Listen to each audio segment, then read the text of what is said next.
today we're going to be talking about exponents, and we're going to focus on when we are multiplying with exponents.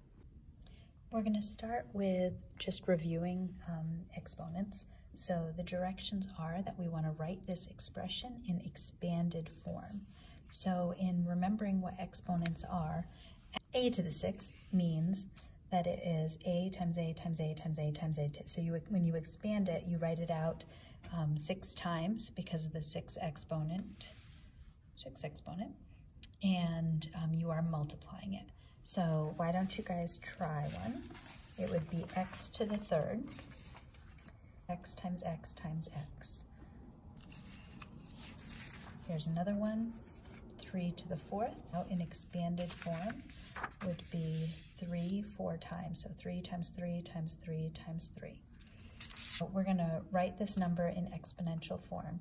So for example, if I gave you a times a times a times a times a, it would be a to the fifth because there's 5 of them. So how about this one? There are 6 of them, so it would be x to the 6th power. And the next thing we're going to start doing is let's do some more simplifying. You'll notice this is a little different, but we're pretty much just going to expand these. So which one of the examples would be x squared and x to the fourth? X squared and then x to the fourth, which gives us a total of how many x's? That would be x to the 6th power. So looking at it, we could almost skip that middle step. If I was to tell you to simplify x squared times x to the fourth, you would go right from there to the fact that there are 6 x's.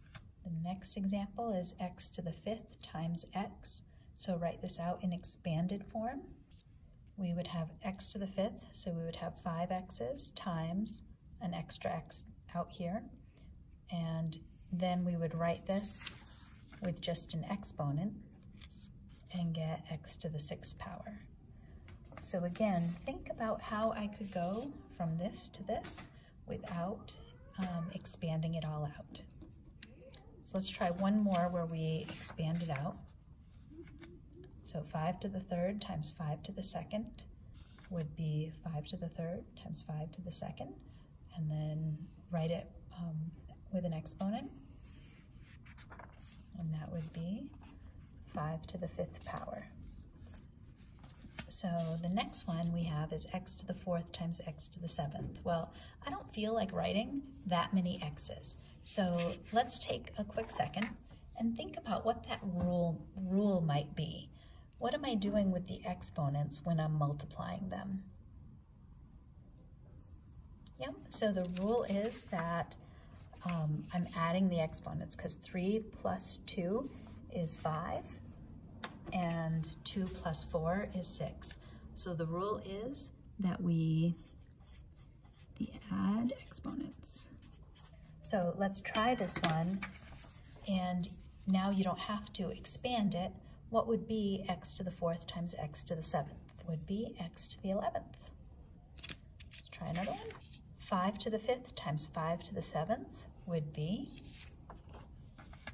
5 to the 12th. Now this one, x to the 10th times x, just a reminder, because you'll see this on Khan Academy, remember that when there is just one x, we write it as x to the 1 power. So this would be like x to the 10th times x to the 1 power. Let's add a little 1 there. What would that be? Yep, x to the 10th. So I think you are all ready to go try it out on Khan Academy.